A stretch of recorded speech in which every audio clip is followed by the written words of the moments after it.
Hi guys, કેમ છો બધા?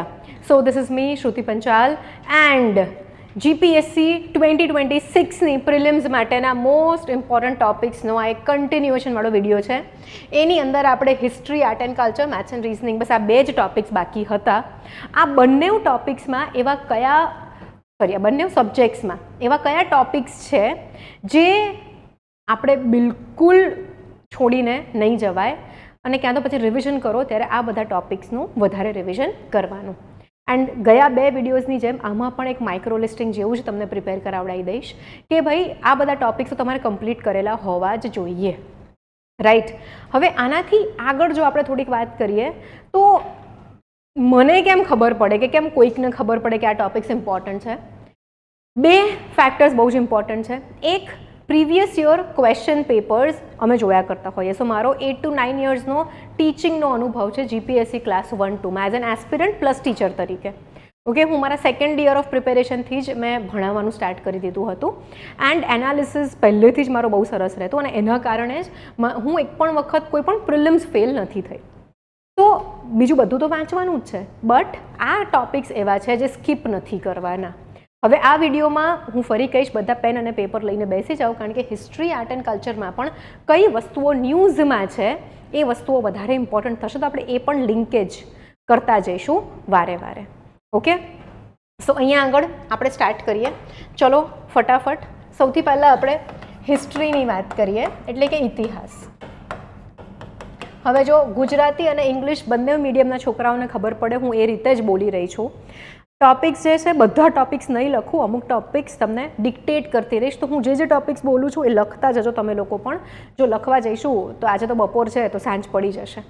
Okay, so let us start here. હિસ્ટ્રીની અંદર સૌથી પહેલાં ઇન્ડસ વેલી સિવિલાઇઝેશન. હવે સિંધુ ખીણની સભ્યતામાં ભણવાનું શું છે, કઈ રીતે ખબર પડે? PYQs જોઈને. તો સૌથી પહેલાં તો કઈ સાઇટ ક્યાં આવી છે, કદાચ એનું મેચ ધ લિસ્ટ આવી શકે, નદી સાથેનું મેચ ધ લિસ્ટ આવી શકે. તો ભણવાનું કઈ રીતે છે? સિંધુ ખીણની સભ્યતાનું એક તમારે ચાર્ટ બનાવી દેવાનો છે, જેની અંદર આપણે બનવાનું છે સિરિયલ નંબર, બરાબર, સાઇટનું નામ, સાઇટ નેમ, હરપ્પા, લોથલ, ધોલાવીરા. અને બાય ધ વે ધોલાવીરા તો ભાઈ જીપીએસસીનું એબ્સોલ્યુટ ફેવરેટ છે. ઓલમોસ્ટ દરેક એક્ઝામમાં ધોલાવીરા તો આવતું જ હોય છે. કેમ? કારણ કે ધોલાવીરા ઘણું ન્યૂઝમાં ચાલે છે અત્યારે. લોથલ જે છે એ પણ ન્યૂઝમાં ચાલે છે, દેટ ઇઝ ઇમ્પોર્ટન્ટ. બીજું, રિવર ક્યાં આવી પ્લસ કયા સ્ટેટમાં કે કન્ટ્રીમાં આવ્યું છે. બીજું, એની સ્પેશિયાલિટી. હવે સે ફોર એક્ઝામ્પલ અહીંયા લોથલની વાત કરીએ તો આર્ટિફિશિયલ ડોકયાર્ડ, ધોલાવીરાની વાત કરીએ તો શું થશે અહીંયા આગળ? રેન વોટર હાર્વેસ્ટિંગ માટેનું ટેકનોલોજી. એવી જ રીતે દરેકે દરેક. હવે ચાન્હુદરોમાં શું છે? એક એવી સિટી જેમાં સિટાડેલ કે દુર્ગ કે ઉપલું નગર આપણને જોવા નથી મળતું. તો સ્પેશિયાલિટી લખો અને શું ફાઇન્ડિંગ્સ છે એ અહીંયા લખી નાખો. હવે દરેકે દરેક સાઇટમાં કોણે શોધી છે એની જરૂર નથી, પણ હા, હરપ્પા, ધોલાવીરા, મોહનજોદડો, આજે 3-4 ઇમ્પોર્ટન્ટ સાઇટ્સ છે એ કોણે શોધી છે એનું નામ આપણને આવડવું જોઈએ. સમજાયું? આ રીતનું એક લિસ્ટ બનાવી દો. એના પછી એક સામાજિક વ્યવસ્થા, એટલે કે સોશિયલ એન્ટાયર હાયરાર્કી બનાવી દો કે ભાઈ કયા કયા પ્રોફેશન્સ હતા. બીજું એક બનાવી દો એનિમલ્સ ફાઉન્ડ. બીજું એક બનાવી દો ત્યાં આગળ કયા પ્રકારના ધાન મળ્યા છે, રાઈટ. સો બસ આટલી 2 પેજની નોટ્સ બનાવી દેશો ને આઈવીસીની, તો તમારો એક પણ ક્વેશ્ચન એવો નહીં રહે જે આઈવીસી ઇન્ડસ વેલી સિવિલાઇઝેશનમાંથી બહાર જાય. હવે અહીંયા મારે એવું નથી કરવું કે ભાઈ હા ઇન્સ્ક્રિપ્શન આ વાળું જોઈ લેજો, પેલું જોઈ લેજો, ભાઈ બધું જ ન્યૂઝમાં જ છે. અને લોથલ અને ધોલાવીરા આ બે તો ખાસ જોઈને જજો, અને મોહનજોદડો એન્ડ હરપ્પા. મોટા ભાગે ક્વેશ્ચન્સ આ બધાની આસપાસ આવતા હોય છે, બરાબર. સો આ બનાવી દો શાંતિથી. 1 કલાક બેસીને એક ક્વેશ્ચન તમારો સિક્યોર આરામથી થઈ જશે, બરાબર. ઇન્ડિયાની અને ગુજરાતની બંને સાઇટ્સ. હવે એવું નથી કે અમુક જ સાઇટ્સ લખવાના, એની અંદર બનીવાલ પણ લખી દો. એમાં શું છે? ઓવલ. સિંધુ ખીણની સભ્યતામાં બધા સ્ક્વેર નગરો મળ્યા છે, આની અંદર ઓવલ મળ્યું છે, રેડિએટ થાય છે સ્ટ્રીટ્સ બહાર. તો ભાઈ આ બધી સ્પેશિયાલિટી. બાલુમાંથી ગાર્લિક મળ્યું છે, હે ને? આ બધી વસ્તુઓ આપણને ખબર હોવી જ જોઈએ. ક્લિયર? પછી અહીંયા આગળ મોહેનજોદડો લખશો તો સૌથી વધારે સીલ્સ અહીંયાથી મળ્યા છે. તો આવી રીતે આઈવીસી કરવાનું છે. એના પછી મહાજનપદ જે છે એનો topic I would say not very important, પણ કયા 16 મહાજનપદ હતા અને એના કેપિટલ કયા હતા એ એક બે વખત જોઈ લેશો તો એક્ઝામમાં આન્સર આવડી જશે. After that we will look at Vedic age. તો અહીંયા આગળ યાદ રાખો, વેદિક એજના જે પણ ક્વેશ્ચન આવશે, એક ટાઈપ ઓફ ક્વેશ્ચન આવી શકે કે ઋગ્વેદિક એજ અને પોસ્ટ વેદિક એજનો ડિફરન્સ ક્યાં તો લાક્ષણિકતાઓ પૂછાઈ શકે, વન ટાઈપ. સેકન્ડ, સૌથી વધારે ઇમ્પોર્ટન્ટ, લિટરેચર. હવે આ ક્યાંથી મળશે? નીતિન સિંઘાનિયા સરની બુક જે છે ઇન્ડિયન આર્ટ એન્ડ કલ્ચર, એની અંદર એક ખાસ ચેપ્ટર છે literature in the Vedic times. તો આ તમારે કરવાનો રહેશે 100%. લાસ્ટ યરનું પણ જીપીએસસીનું એક્ઝામ યાદ કરશો તો ભાઈ ઋગ્વેદની ઉપર ક્વેશ્ચન પૂછ્યો હતો કે ભાઈ એની અંદર ખાલી હાઇમ્સ છે, 1028 હાઇમ્સ છે, સૌથી વધારે ઉલ્લેખ કોનો કરવામાં આવ્યો છે. તો ભાઈ લિટરેચર જે છે એ તમારે થોડુંક બારીકીથી જોવું પડશે. ઋગ્વેદ બહુ જ ફેવરેટ છે, પછી અષ્ટાધ્યાયી, પાણીની છે, લાઈક ગ્રામર આવે છે, શેની અંદર કઈ વસ્તુ લખી છે. તો આ જે એક ચેપ્ટર છે literature in the ancient times, Nitin Singhania સરની બુકમાંથી આ જોવું 100% કમ્પલસરી છે. આનાથી એક ઓર માર્ક તમારો સિક્યોર થઈ ગયો. એક ક્વેશ્ચન તો આવે ને આવે જ. ઓકે, હવે અહીંયા આપણે આગળ જઈએ તો Jainism and Buddhism, again very very very very very favourite topics of GPSC. હવે શું પૂછી શકે ભાઈ? કોન્સેપ્ટ બધી વસ્તુને સમજીને જવું પડશે. સૌથી પહેલાં તો જૈનિઝમ અને બુદ્ધિઝમનો ઉદ્ભવના કારણો, કે કેમ આ બંને રિલિજન જે છે એ મેઇન સ્ટ્રીમમાં આવ્યા. હવે હું કારણો સમજાવવા બેસી જઈશ અહીંયા, પણ આપણે અહીંયા એક્સપ્લેનેટરી લેક્ચર નથી કરવો. સિમ્પલ છે કે ભાઈ બહુ રિજિડ થઈ ગઈ હતી વૈદિક વ્યવસ્થા, બરાબર. એની અંદર બ્રાહ્મણો જે છે એમના દ્વારા કાસ્ટ સિસ્ટમ બહુ વધારે પડતી એન્ફોર્સ કરવામાં આવી રહી હતી. બીજું, સેક્રિફાઇસીસ, બલિ, હવન, યજ્ઞ પ્રોસિજર્સ કોમ્પ્લિકેટેડ, ઇલોબરેટ થઈ ગઈ હતી.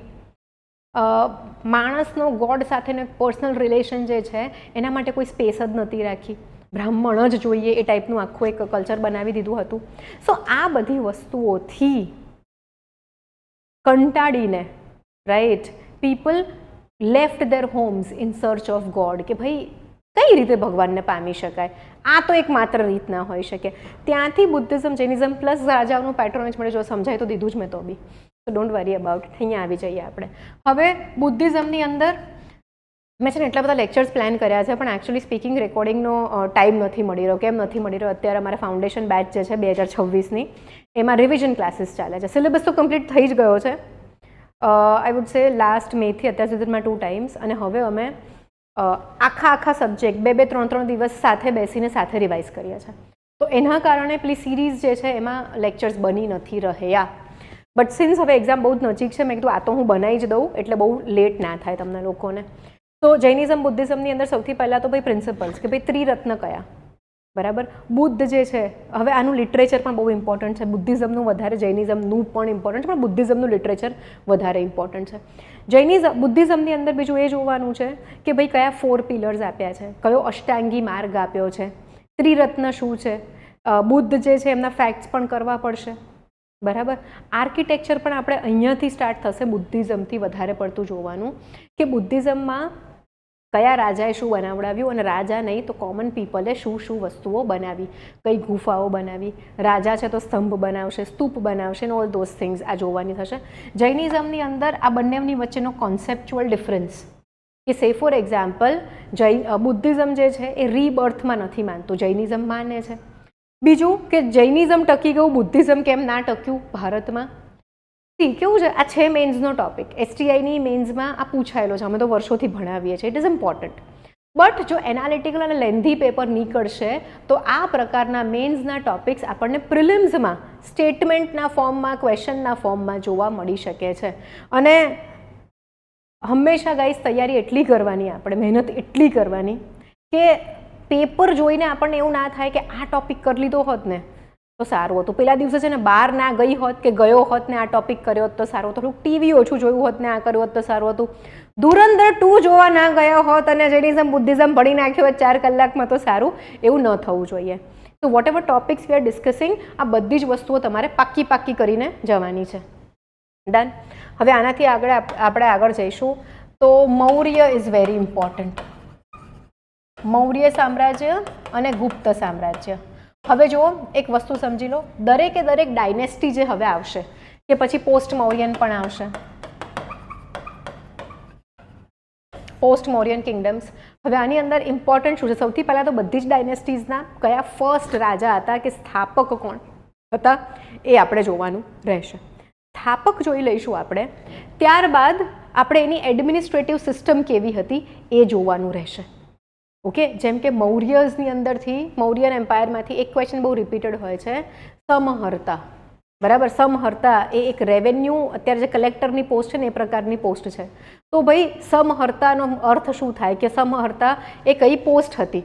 આવા ક્વેશ્ચન્સ ઘણી બધી વખત આવી ચૂક્યા છે. સાનિધ્યતાનું પણ આવી ચૂક્યું છે. બરાબર.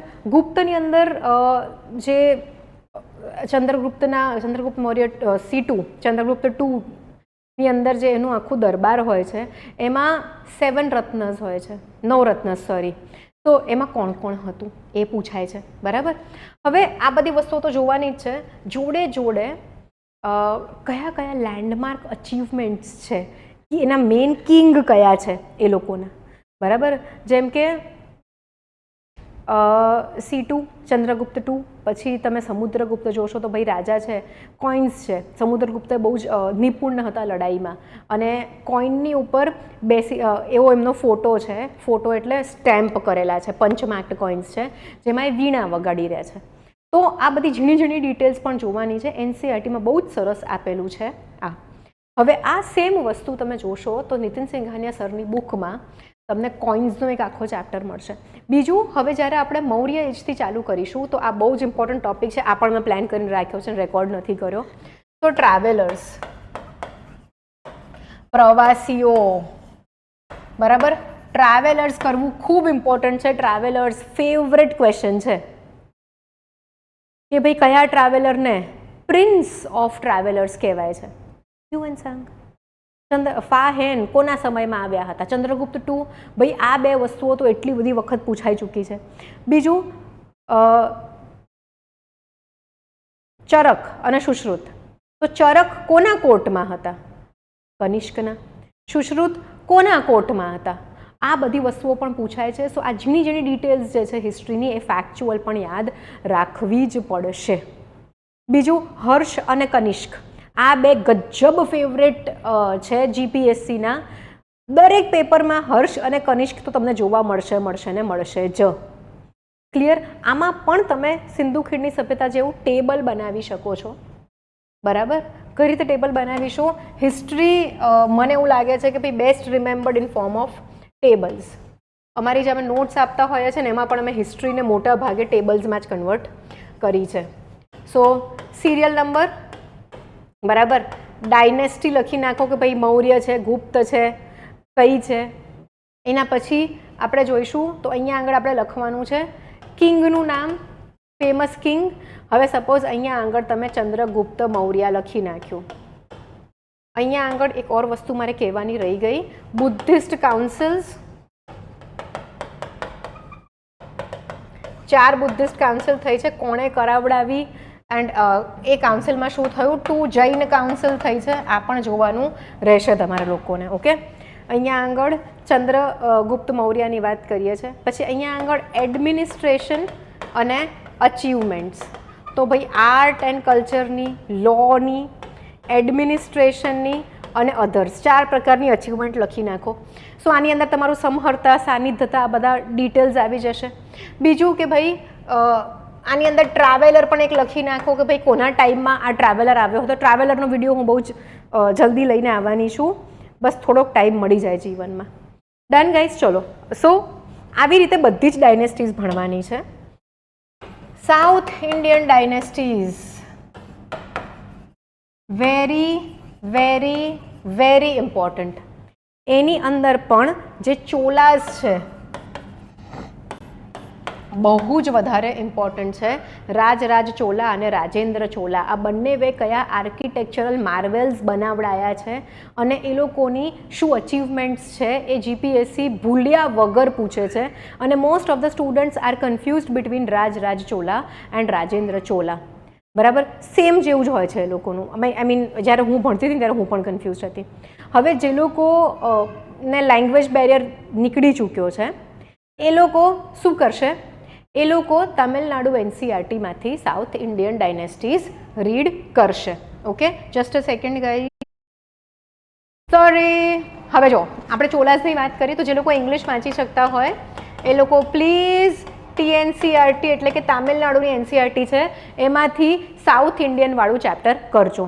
હવે સાઉથ ઇન્ડિયનમાં ચોલાઝ, ચેરા ચોલા પંડ્યા એ અલગ છે અને ઇમ્પિરિયલ ચોલાઝ એ અલગ છે. આ ધ્યાનમાં રાખવું પ્લીઝ. પછી પલ્લવ્સ પર બી ક્વેશ્ચન આવતા હોય છે અને વિજયનગર અત્યારે હોટ ફેવરેટમાં ચાલે છે યુપીએસસીનું. સો જીપીએસસીમાં સ્પીલ ઓવર થવાની શક્યતા થાય. સમજાયું બધાને? બીજું એક નીતિન સિંઘાનિયા સરની બુકમાં ચેપ્ટર છે. એ ચેપ્ટરનું નામ છે literature science and tech through ancient ages. તો એ ચેપ્ટરમાંથી પણ ક્વેશ્ચન પડે છે. તો હું થોડું સમઅપ કરી લઉં. મેં તમને 3 ચેપ્ટર કરવા કીધા હમણાં સુધી નીતિન સિંઘાનિયા સરની ઇન્ડિયન આર્ટ એન્ડ કલ્ચરની બુકમાંથી, મેગ્રો હિલ પબ્લિકેશનની છે. એક કયું? કોઇન્સવાળું, એક ટ્રાવેલર્સવાળું અને એક લિટરેચરવાળું કીધું અને આ ચોથું કીધું સાયન્સ એન્ડ ટેકવાળું. લખી કાઢો. આ 4 ચેપ્ટરમાંથી ક્વેશ્ચન આવે અચૂક. Okay, we are not missing any of these chapters. સમજાઈ ગયું? હવે મધ્યકાલીન જે છે એની અંદર ઘણા ઓછા ક્વેશ્ચન્સ આવે છે અને જો આવશે તો આર્ટ એન્ડ કલ્ચરમાંથી. તો મધ્યકાલીન માટે કોઈ રેફરન્સ બુક ના વાંચતા. લ્યુસેન્ટ જીકે કરીને બુક આવે છે જેની અંદર એક જ બુકમાં બધા જ સબ્જેક્ટ આપેલા છે. બધા સબ્જેક્ટ નથી વાંચવાના પણ મધ્યકાલીન મેડાઇવલ હિસ્ટ્રી જે છે એ આપણે લ્યુસેન્ટમાંથી કરીશું કારણ કે એટલું વેઇટ જ નથી. જે વસ્તુનું જેટલું વેઇટ જ હોય એટલું વાંચવું જોઈએ. ઓલ્સો જે આ મધ્યકાલીન આપણે કરીશું મિડાઇવલ હિસ્ટ્રી એની અંદર આર્ટ એન્ડ આર્કિટેક્ચરના ક્વેશ્ચન્સ વધારે આવે છે તો એની ઉપર આપણે વધારે ફોકસ રાખીશું. આગળ જઈને જોઈએ આપણે તો ભાઈ મોડર્ન હિસ્ટ્રી, એન્શન્ટ અને મોડર્ન ઇમ્પોર્ટન્ટ છે. મોડર્નમાંથી પણ ઘણા ક્વેશ્ચન્સ આવતા હોય છે હિસ્ટ્રીના. પણ મોડર્નની સ્પેક્ટ્રમની બુક જોશો તો આટલી જાડી થઈ ગઈ છે. અમારા વખતે પતલી આવતી હતી. એવરી યર જે ક્વેશ્ચન્સ એમના ચેપ્ટરમાં એમની બુકમાંથી ના આવે એના આખા ચેપ્ટર્સ એડ થતા જાય. That is how it has become very bulky book now. પણ એક વસ્તુ યાદ રાખો, આની અંદર કયા કયા ચેપ્ટર્સ કરવાના છે. એક તમારે એપેન્ડિક્સ છે જેની અંદર ગવર્નર જનરલ્સ એન્ડ વાઇસરોયઝ નો ચેપ્ટર છે. આ એક એપેન્ડિક્સ ટેબલ ફોર્મમાં આપેલું છે. આ જોઈ લેવાનું. એની અંદરથી તમને જે ઇમ્પોર્ટન્ટવાળા વાઇસરોય છે રિપીટેડ છે પીવાયક્યુમાંથી એના જ રિપીટ થાય છે પણ આ ચેપ્ટરથી તમને મદદ રહેશે. આમાંથી પણ ક્વેશ્ચન આવવાની શક્યતા ઘણી વધારે છે. જેમ મેં પહેલાં 4 ચેપ્ટર કીધા ને નીતિન સિંઘાનિયા સરની બુકમાંથી એમાં શું કીધું મેં કે ભાઈ 100% આવશે. આમાં હું 100% નથી કહેતી, શક્યતા વધારે છે એવું કહું છું. એટલે આ પણ ભણીને તો જવાનું જ છે. સમજાયું બધાને? હવે આનાથી આપણે આગળ જઈએ તો ભાઈ મોડર્ન હિસ્ટ્રીમાં એક ટોપિક એવો છે જેની અંદરથી ક્વેશ્ચન આવવાની 100%, અરે શક્યતા ના કહેવાય એને, 100% પ્રોબેબિલિટી, 100% આવશે જ, પ્રોબેબિલિટી બી નહીં આવશે જ. કયું?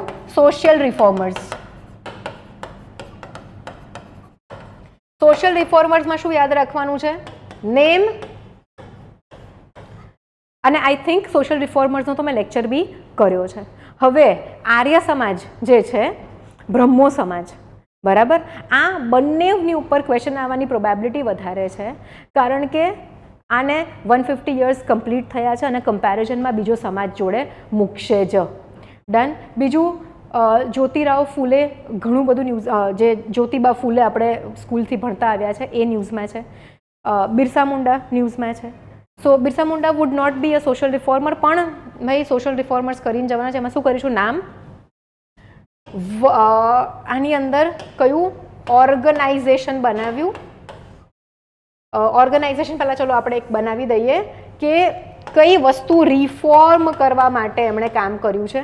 બીજું કયું ઓર્ગનાઇઝેશન એમણે બનાવ્યું છે, એમનું કોઈ પબ્લિકેશન એટલે કે ભાઈ સામાયિક ન્યૂઝપેપર છે, મંથલી મેગેઝિન છે, શું એ લોકોએ લખ્યું છે.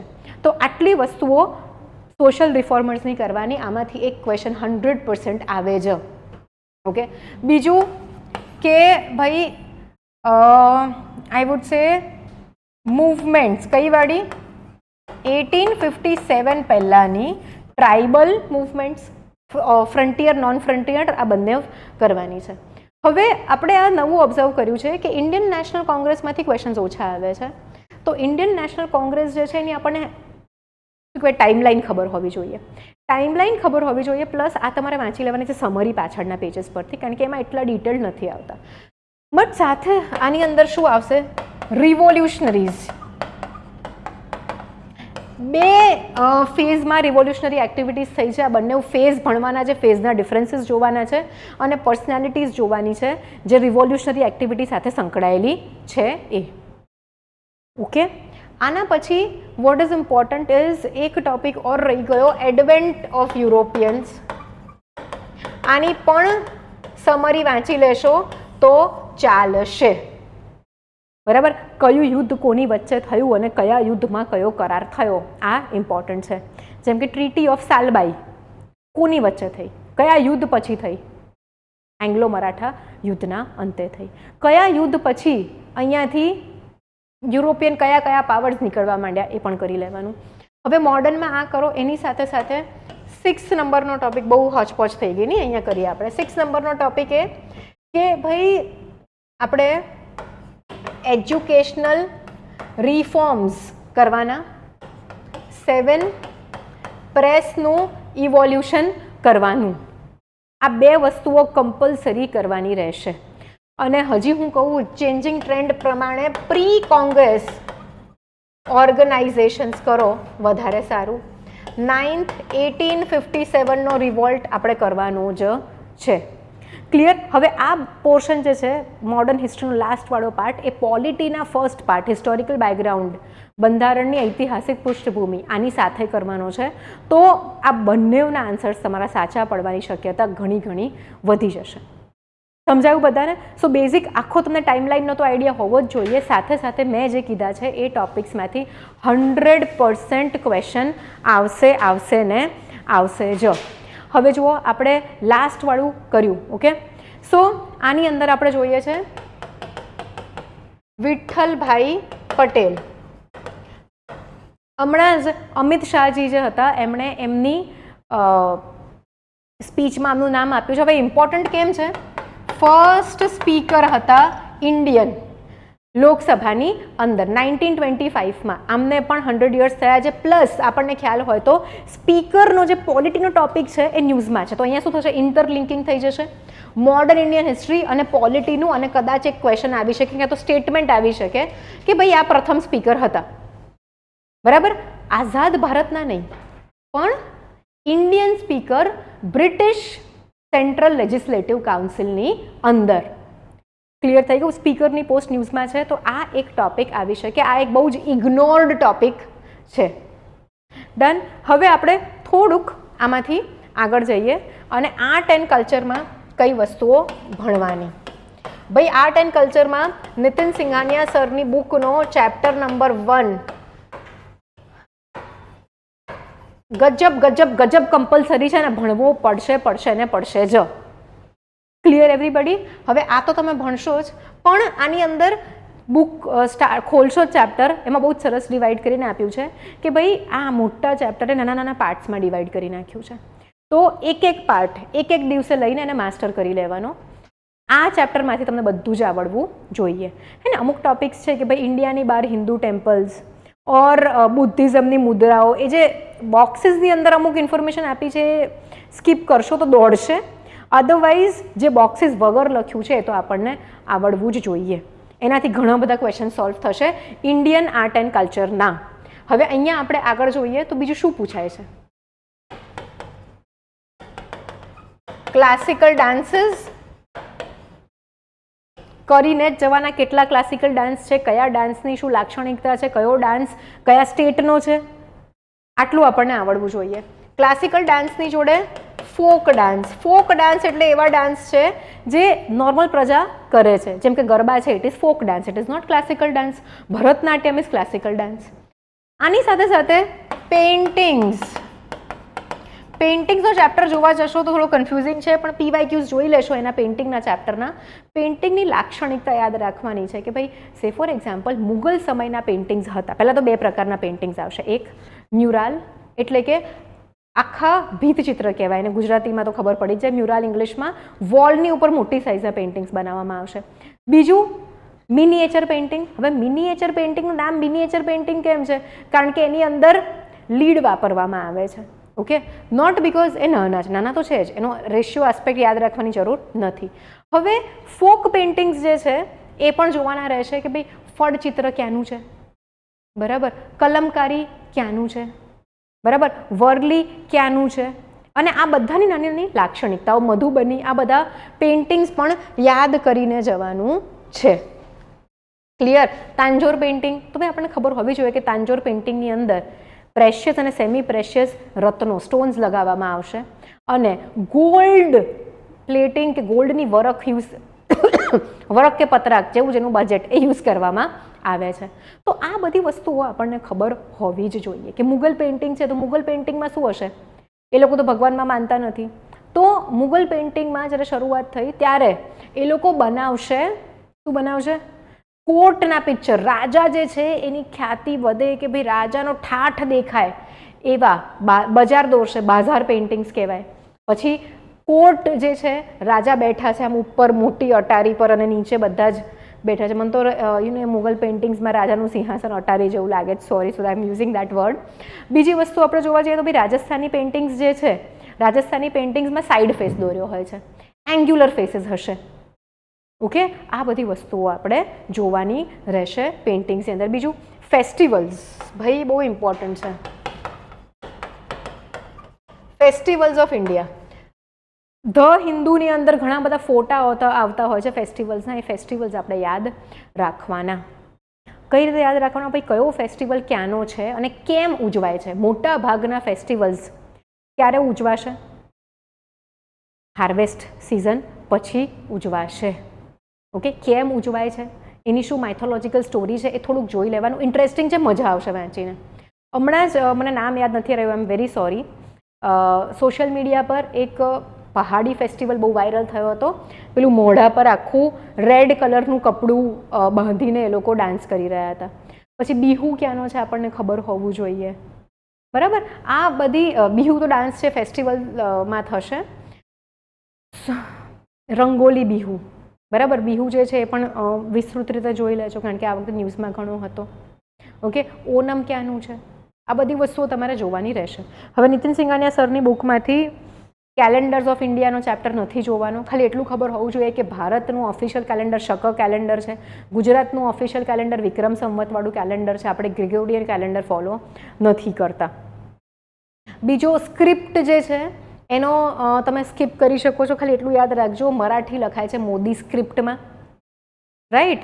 એના પછી એક અભિલેખનો ચેપ્ટર છે, એ પણ જોઈ જ લેજો કારણ કે અત્યારે બુદ્ધિઝમ જે છે એ ન્યૂઝમાં છે કે ભાઈ China tried to auction the bones of Buddha, બુદ્ધના અવશેષોને ઓક્શન કરીને વેચવાનો ટ્રાય કર્યો હતો ચાઇનીઝ લોકોએ, અને ઇન્ડિયાએ એને સ્ટોપ કરાવ્યું હતું. ક્યાંથી મળ્યા હતા? પીપરવા જે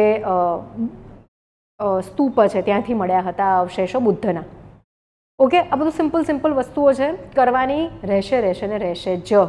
અને આર્ટ એન્ડ કલ્ચરમાં બુદ્ધિઝમ અને જૈનિઝમને પણ આર્ટ એન્ડ કલ્ચરનો ભાગ ગણવામાં આવે છે. હવે બીજી વસ્તુ કે રિલિજિયન, સનાતન ધર્મના જે પણ દર્શન એટલે કે ફિલોસોફી છે એ આપણે કરવાની રહેશે. મીમાંસા, સાખ્ય, દ્વૈત, અદ્વૈત આ બધી કરવાની રહેશે. એના કોણે સ્ટાર્ટ કર્યું, એના ફિલોસોફી શું છે, આ બધી વસ્તુઓ પૂછાતી હોય છે. સમજાય કે સિખિઝમ પૂછાતું હોય છે. આ બધા વસ્તુઓ છે ને કોમનલી આસ્ડ છે ઇન્ડિયન આર્ટ એન્ડ કલ્ચરની વાત કરીએ તો. એઝ આઈ હેવ પ્રોમિસ્ડ, ગુજરાતનું આપણે UPSCની એક્ઝામ પછી કરીશું. ઇન્ડિયન આર્ટ એન્ડ કલ્ચરમાં જો તમને આટલી વસ્તુઓ આવડે છે, તમારા મોટા ભાગના ક્વેશ્ચન્સ જે છે એ ટેકન કેર ઓફ થઈ ગયા. ક્લિયર? હવે અહીંયાથી થોડુંક આપણે આગળ જઈએ અને મેથ્સ એન્ડ રિઝનિંગની વાત કરીએ.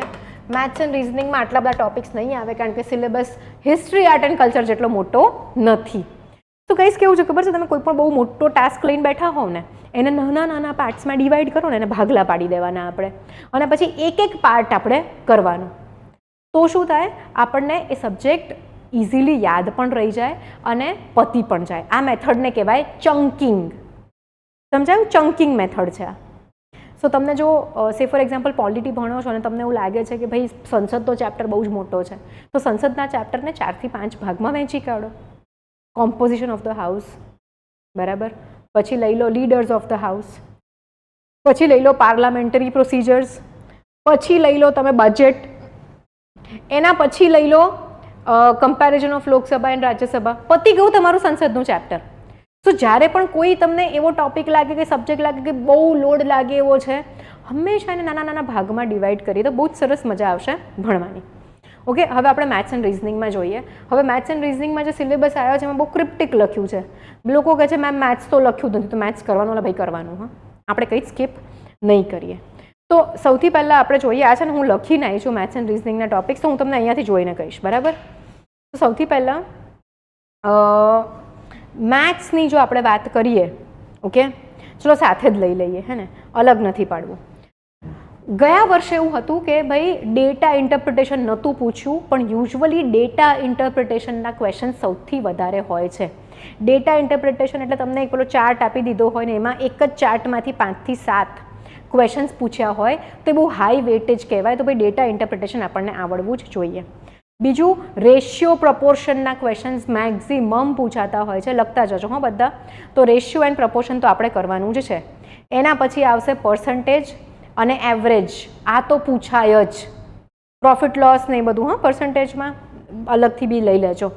એના પછી તમે જોવા જશો તો speed, time, distance, DST, boat, train, અલગ અલગ રીતે. બીજું આવશે વર્ક એન્ડ ટાઈમ. એક માણસ એક કામ આટલા કલાકમાં કરે, 3 માણસ કરશે તો કેટલો ટાઈમ લાગશે? આ તો મેં સિમ્પલ કીધું પણ બહુ કોમ્પ્લિકેટેડ પણ હોય છે. આનાથી આગળ HCF, LCM. હવે HCF લસા ગુસા આ બે જો તમને આવડતું હશે તો બીજા ઘણા બધા પ્રકારના ક્વેશ્ચન્સ તમે સોલ્વ કરી શકશો.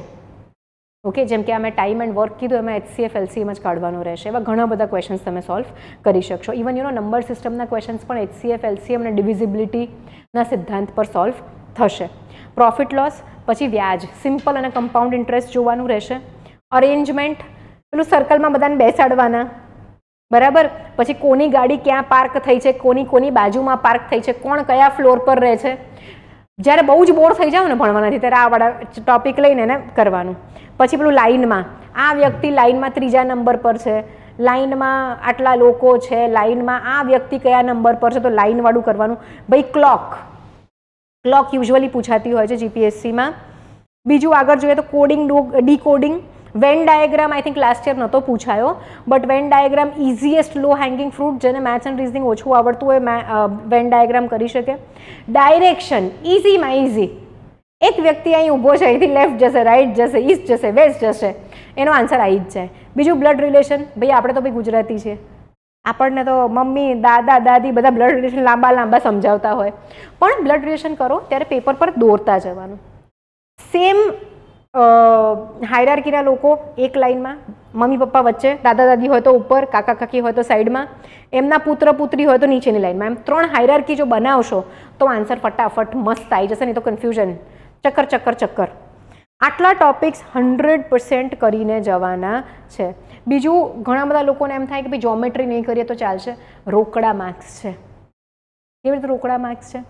જોમેટ્રીની અંદર તમને પૂછશે કે ભાઈ એક સિલિન્ડર છે એને બહારથી કલર કરવો છે તો શું કરવાનું થશે? એનો સરફેસ એરિયા શોધવાનો થશે, બરાબર. બીજું કંઈ કરવાનું નહીં રહે. વોલ્યુમ જે છે એ પણ ફોર્મ્યુલાઝની એક આખી શીટ બનાવી દેજો.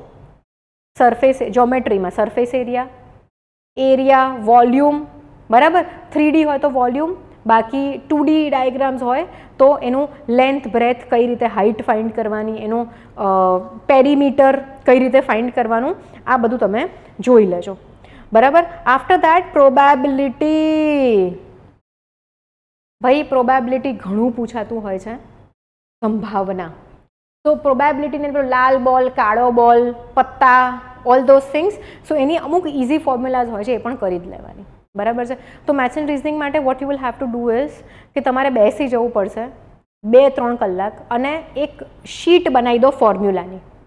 Complicated cube, root, this that ના આવડે તો ચાલશે, બોર્ડમાંથી એક સમ સોલ્વ થઈ જશે, એ કરી લેવાનું છે. બહુ જ કોમ્પ્લિકેટેડ હોય ના ટચ કરતા, જેનું મેથ્સ વીક હોય. બાકી મેં આટલા ટોપિક્સ કીધા છે એ કરી લેજો, તો તમને માર્ક્સ જે છે આઈ થિંક, જો સપોઝ આપણે કરીએ 100%, 100 ક્વેશ્ચન્સ મેથ્સના છે કે તો 100% પૂરું રાખીએ, તો એમાંથી આઈ ફીલ 70% જેવા આપણે ટોપિક્સ લિસ્ટ ડાઉન કરી દીધા છે. આટલું કરીને જ જજો. અને જેને એવું લાગતું હોય મેથ્સ ડિફિકલ્ટ છે, પ્રેક્ટિસ વધારે કરો છોકરાઓ, મેથ્સમાં તો માર્ક્સ લાવવા જ પડશે. તો આજના માટે આટલું જ. Thank you very much. C you tomorrow.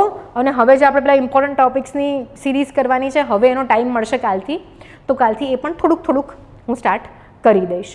બીજા પણ જે મારે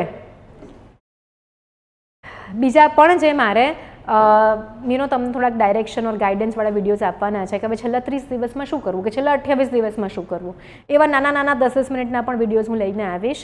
અને જો તમે તમારા પ્રોબ્લેમ્સ નીચે કમેન્ટ બોક્સમાં કહેશો તો આપણે એ પણ કરીશું. Also I was thinking, how can I forget this, I was thinking કે શનિવારે આપણે એક લાઈવ ડાઉટ સોલ્વિંગ ઓર આસ્ક મી એનીથિંગ સેશન રાખીએ, જેમાં તમે યુટ્યુબમાં લાઈવ મને પૂછી શકશો તમારા ક્વેશ્ચન્સ, અને એ આપણે લાઈવ અહીંયા હું તમને આન્સર કરતી જઈશ. ડન. સ્ટ્રેટેજી વિશે શું તૈયારી, છેલ્લા દિવસોમાં શું કરવાનું, કેટલા MCQ, બધું જ તમને જે પણ ડાઉટ છે you will be able to ask me live. I think આવતીકાલે નિધિ મેમ ક્લાસ શેડ્યુલ કરી દેશે, તમને લિંક મોકલી દેશે. તો તમે લોકો ત્યાં જઈને પેલું રિમાઇન્ડ મી કે નોટિફાઈ મી એવું બટન દબાવી દેજો, તો જ્યારે આપણે લાઈવ લેક્ચર ચાલુ કરીશું બધાને નોટિફિકેશન આવશે અને આપણે એકદમ આમને સામને વાત કરીશું. Done. Thank you very much guys. C you tomorrow again with a new video. અને કાલે આપણે પેલી સિરીઝ પાછી પકડીએ, હે ને? કયો કરીએ? કાલે ટ્રાવેલર્સ વાળો કરીએ. ઓકે, તો ચલો મળીએ quickly tomorrow. Thank you very much for all the love that you guys give me. Thank you.